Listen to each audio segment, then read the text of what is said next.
Apa yang Anda ketahui tentang resistensi antibiotik? Antibiotik adalah jenis obat yang digunakan untuk mengobati dan mencegah infeksi bakteri.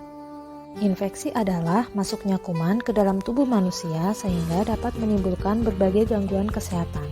Antibiotik dapat mengatasi penyakit yang disebabkan oleh infeksi bakteri yang relatif ringan hingga berpotensi mengancam jiwa.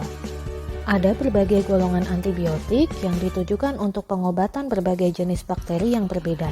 Resistensi antibiotik adalah kondisi di mana suatu jenis bakteri di dalam tubuh manusia menjadi resisten atau kebal terhadap terapi antibiotik.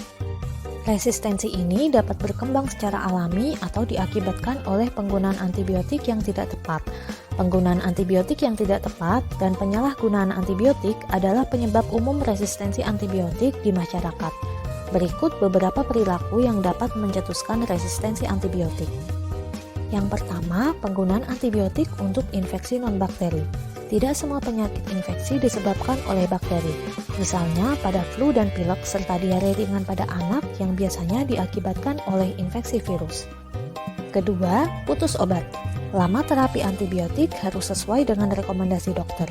Menghentikan terapi antibiotik di tengah jalan dapat menyebabkan beberapa bakteri yang masih hidup menjadi resisten terhadap pengobatan antibiotik di masa depan. Ketiga, penggunaan antibiotik tanpa rekomendasi dokter. Membeli antibiotik tanpa resep dokter dapat merujuk pada pemilihan jenis antibiotik dan dosis yang tidak tepat. Resistensi antibiotik menyebabkan penyakit tidak kunjung sembuh dan bahkan menjadi semakin berat, serta dapat menciptakan bakteri jenis baru yang lebih kuat dan lebih sulit untuk dimusnahkan. Resistensi antibiotik juga dapat menyebabkan pemborosan uang karena biaya terapi yang semakin besar.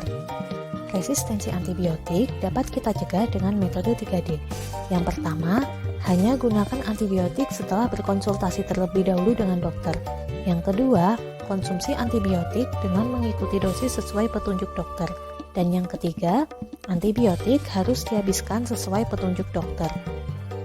Resistensi antibiotik dapat dikurangi dengan pemakaian antibiotik secara bijaksana, baik oleh dokter, tenaga kesehatan lain, maupun pasien. Antibiotik hanya boleh diresepkan ketika infeksi bakteri telah terjadi. Dan yang terpenting, kita harus menyadari bahwa antibiotik harus digunakan sesuai petunjuk dan rekomendasi dari dokter. Pesan ini disampaikan oleh Bagian Kefarmasian UPTD Puskesmas Tayu 2.